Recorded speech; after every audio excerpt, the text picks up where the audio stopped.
Dans ce Bénin, à Cotonou, il y a une particulière. C'est la mission effectivement que le Seigneur a confiée à son Église. Il a dit vraiment que la bonne doctrine, c'est de s'occuper des veuves et des orphelins. Et le Seigneur nous a dit que nous devrons vraiment soutenir ceux qui sont dans le besoin. Et nous bénissons vraiment le Seigneur pour cela.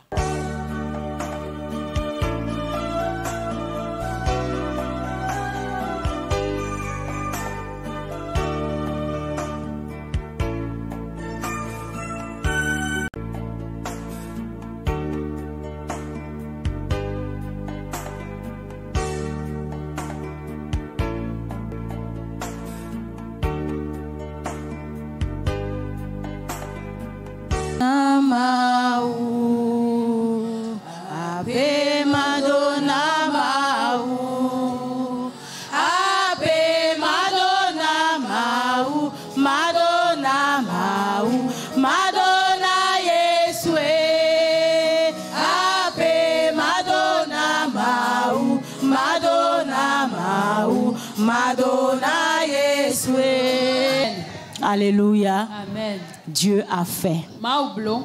Depuis le 1er janvier, il a manifesté sa compassion à ton égard. Nous allons vous donner un cadeau symbolique de la part de nos parents, de toute la mission. Nous allons appeler le chef quartier de Fillon.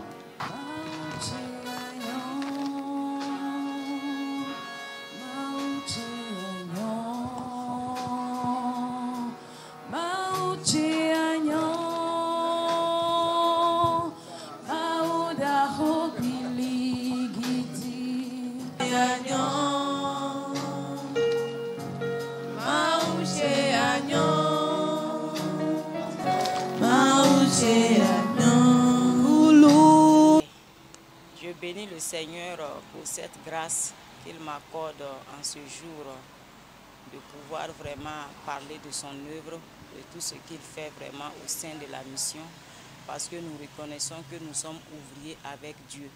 Et tout ce qui se passe, c'est le Seigneur lui-même qui fait toutes ces choses. Et nous sommes simplement des témoins par rapport à l'œuvre que le Seigneur vraiment manifeste. En parlant de la compassion, c'est d'abord pour dire vraiment merci au Seigneur, parce que c'est lui qui est le Père plein de compassion. Et comme il est le Père plein de compassion, il ne cesse de manifester vraiment sa compassion chaque matin à notre égard. C'est par compassion que nous sommes sauvés, c'est par compassion que nous sommes devenus enfants de Dieu et c'est par compassion aussi que nous sommes devenus serviteurs et servantes de Dieu. Et je bénis vraiment le Seigneur pour sa compassion qui n'est pas épuisée vraiment pour nous, ses enfants. Mais nous bénissons vraiment le Seigneur pour la vision du Centre international d'évangélisation qui a baptisé vraiment le mois de décembre comme le mois de la compassion dynamique. C'est pour nous dire que ce que nous faisons, c'était bien, mais nous devrons encore dynamiser, nous devrons encore pousser, nous devrons encore faire plus. C'est ça la compassion dynamique. Nous devrons être encore plus pratiques, plus à l'œuvre, faire plus que ce qu'on faisait avant le mois de décembre. Et effectivement, nous bénissons le Seigneur dans le mois de décembre. Nous avons eu vraiment à manifester vraiment la compassion dynamique dans toutes les églises du Centre international d'évangélisation. Chaque église locale a pu vraiment obéir vraiment à cette vision qui nous vient vraiment du siège et qui nous vient vraiment de notre visionnaire, notre fondateur, le docteur Mamadou Philippe Karambiri, que je bénis vraiment le Seigneur pour sa vie. Je bénis le Seigneur pour la vie vraiment de maman Hortense Karambiri, qui ne cesse vraiment de prier et de recevoir vraiment pour que le peuple de Dieu vraiment puisse être vraiment dans l'épanouissement.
Nazareth, là où on traite ceux qui sont séropositifs et aussi ceux qui ont la tuberculose. On vous a donné des médicaments que vous devrez prendre chaque jour. La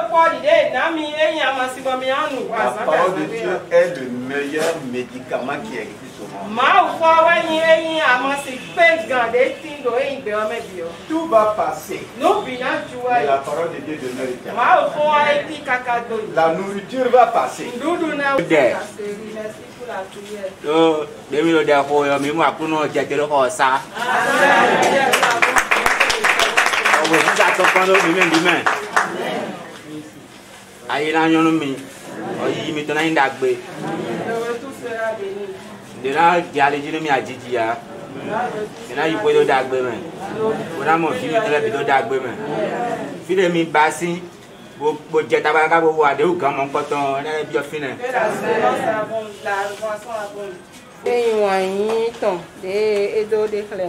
profit des personnes qui ont besoin d'être soutenues parce que ce n'est pas facile d'être malade et de rester sous traitement pendant 6 mois, sinon plus.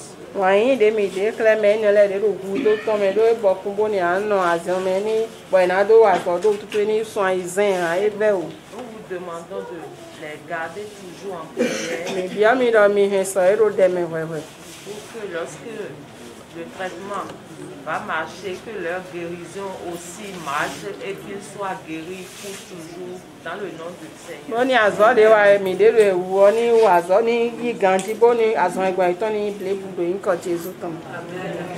Nous demandons à Dieu de bénir vos familles et d'accorder longue vie à l'Église. Et que Dieu vous donne les moyens de toujours vous rappeler de ceux qui ont besoin de votre soutien. Pour finir, la coordination, nous vous disons merci et nous vous disons que nous sommes toujours là, les mains tendues, pour que vous nous veniez tellement tout le temps en aide. Parce que ce n'est pas ceux que vous avez vus ici l'année passée qui sont encore là.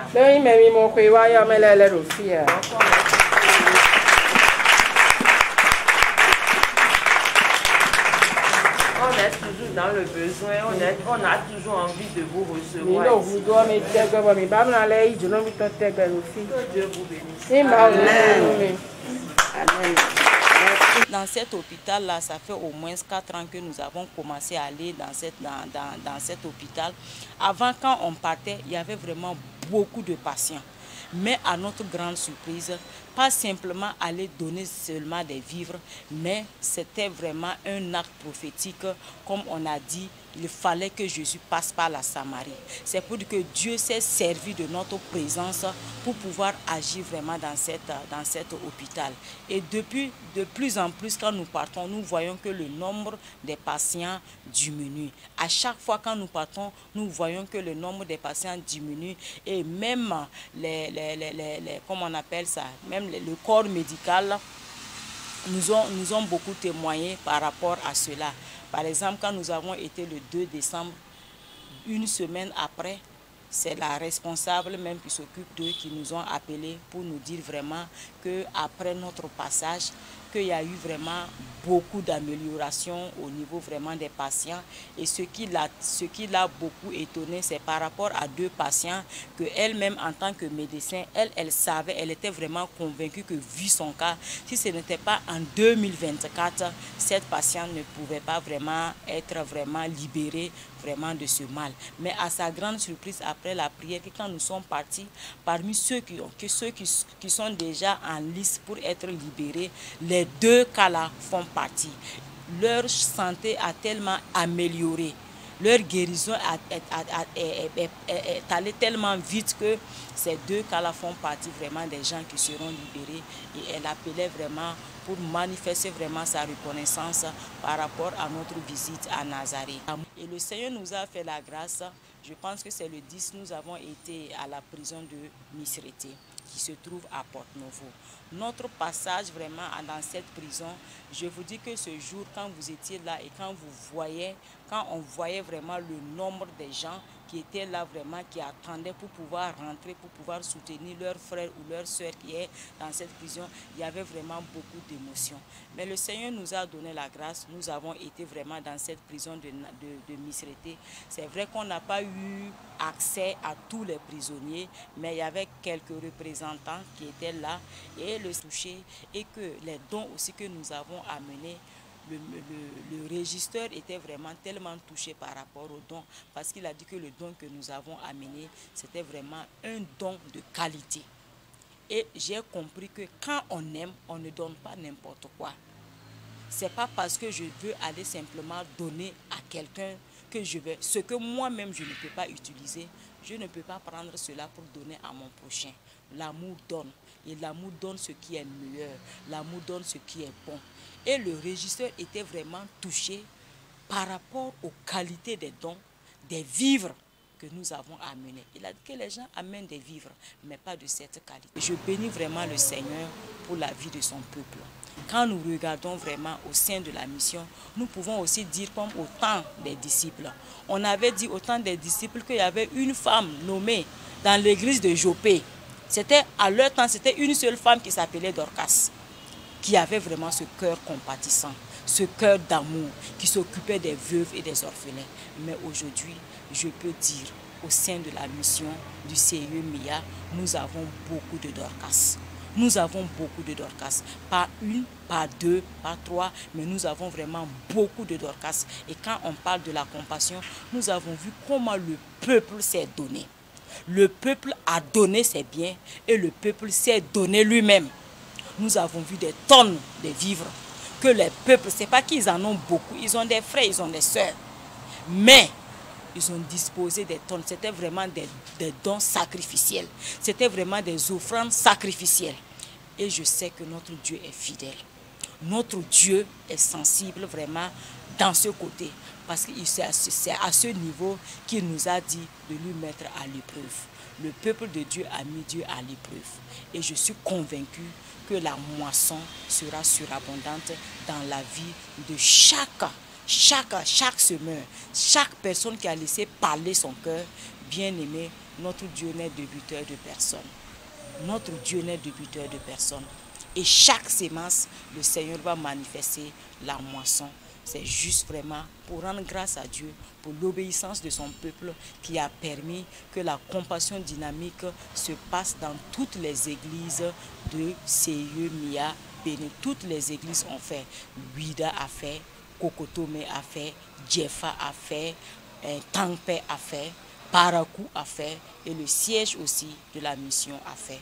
Et nous bénissons vraiment le Seigneur qui nous donne toujours la capacité et qui nous enrichit pour que nous continuions toujours d'être une source de bénédiction pour tous les Béninois dans le beau. Par rapport à la compassion, nous avons vu par la grâce de Dieu à chaque rentrée, le Seigneur nous donne vraiment la grâce de pouvoir soutenir nos frères et nos sœurs afin que personne dans la mission ne reste à la maison sans aller à l'école à cause de manque de mots. Ils ont pu collecter des sacs, des cahiers, des rouleaux, même des rouleaux de tenues pour les enfants, des couvertures, des vivres, du riz, de l'huile, couscous, macaroni, spaghettis, tomates. Vraiment, la liste est longue. Que le Seigneur vous comble en retour. Ceux qui ont donné de l'argent pour qu'on puisse acheter. Que le Seigneur vous comble en retour. Vous avez semé pour la réussite des enfants. Vous ne manquerez pas votre réussite. Et soyez comblés parce que vous allez réjouir le cœur des orphelins parmi nous. Et ce que vous avez donné a pu contribuer jusqu'à donner même aux églises locales. Donc si tu es là ce matin et que le Seigneur te met à cœur, ce n'est pas tard. Parce que quels que soient nos efforts, nous n'avons pas pu combler la scolarité de plusieurs personnes qui sont véritablement dans le besoin. Que le Seigneur vous bénisse et que sa grâce repose sur nous. Donc tout à l'heure, nous allons descendre.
qu'à chaque rentrée, que nous puissions vraiment cibler.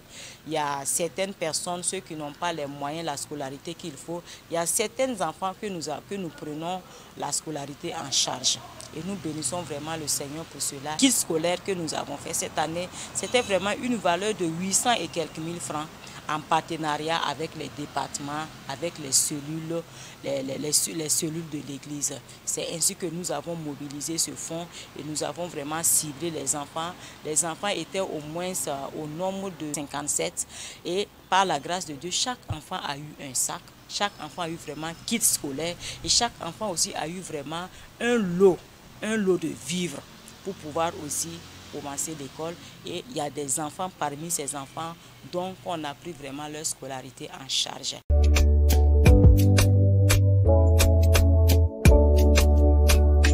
Et encore, il y a certaines personnes, il y a certaines situations aussi, souvent les situations d'hôpital. Souvent l'église, par la grâce de Dieu, nous arrivons vraiment par la grâce de Dieu à soutenir certaines personnes, voilà, en payant leurs ordonnances, en les soutenant vraiment en cas de maladie. Donc vraiment nous bénissons le Seigneur. C'est la mission effectivement que le Seigneur a confiée à son église. Il a dit vraiment que la bonne doctrine c'est de s'occuper des veuves et des orphelins. Et le Seigneur nous a dit que nous devrons vraiment soutenir ceux qui sont dans le besoin. Et nous... Donc ce matin, maintenant que Jésus a fait son entrée dans ta vie, lui aussi il va faire son œuvre. Je veux que tu crois et que tu agis. Quand je vais dire au nom de Jésus que les paralytiques se lèvent, même si tu adores ta pousse-pousse, laisse-le tomber et lève-toi. Est-ce que tu es là? Il y en a qui adorent maintenant leur situation. Mais ce matin-là, tu vas laisser tomber tout ça. C'est une question de foi. Et tu vas commencer à t'élever, danser pour Jésus. Pendant que tu danses, les choses vont changer. Les choses vont changer. À la croix. À la croix. Jésus a tout payé. Jésus a tout payé. Il a payé pour que je retrouve mes deux pieds. Pour voir à leurs besoins. Dans le puissant nom de Jésus-Christ. Recevez la grâce de Dieu. Recevez la guérison. Recevez la délivrance. Que la bénédiction du Seigneur repose sur vous. Au nom puissant de Jésus-Christ. Amen. Chacun va dire en deux mots où tu avais mal et qu'est-ce que le Seigneur a fait. Voilà, venez sans peur.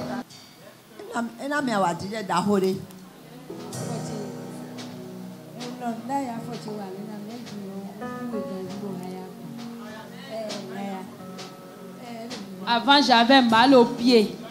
Mes pieds n'étaient pas détendus. Je ne pouvais pas faire le mouvement. Alléluia. Jésus a guéri la maman des douleurs au niveau des pieds. Est-ce qu'il y a des gens au niveau de la chambre haute?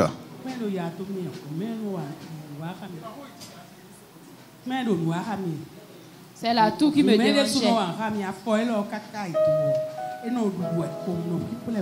Des douleurs dans tout le pied. Amen.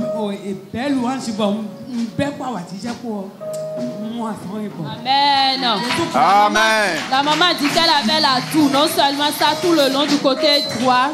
Et elle avait des douleurs dedans, mais dès que la louange a commencé, elle a commencé à danser, pas louer, c'est ça, la douleur est partie. Alléluia.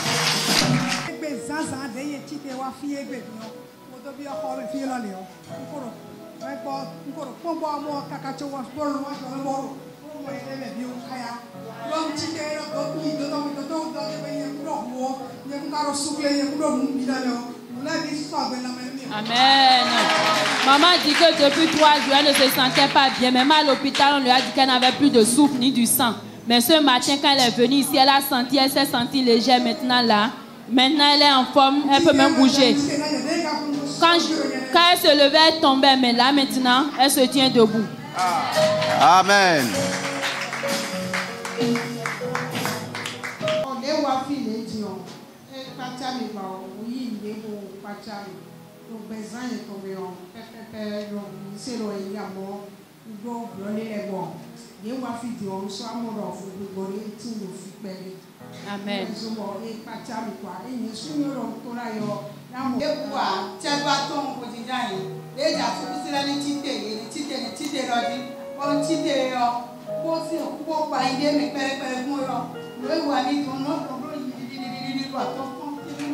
Amen.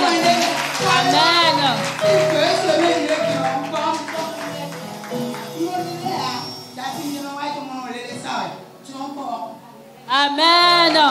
Maman dit que là où elle est, quand elle ne pouvait pas rester debout 5 minutes durant. Elle ne pouvait pas rester debout pendant 5 minutes. Mais dès qu'on a dit que les veuves se lèvent, elle s'est levée, la voilà, elle marche là-bas. Depuis 2 semaines, elle avait un problème au cou, elle ne pouvait pas tourner le cou. C'est le cou aussi qu'elle a tourné, on a vu tout à l'heure ça. Amen.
que vous ne manquez de rien dans le nom de Jésus-Christ. Et que le Seigneur lui-même s'occupe de vos besoins dans le nom de Jésus-Christ, afin que vous puissiez vraiment avoir toujours la joie de donner, la joie toujours de donner à la voix du Seigneur. Dans le nom de Jésus. Amen. Amen.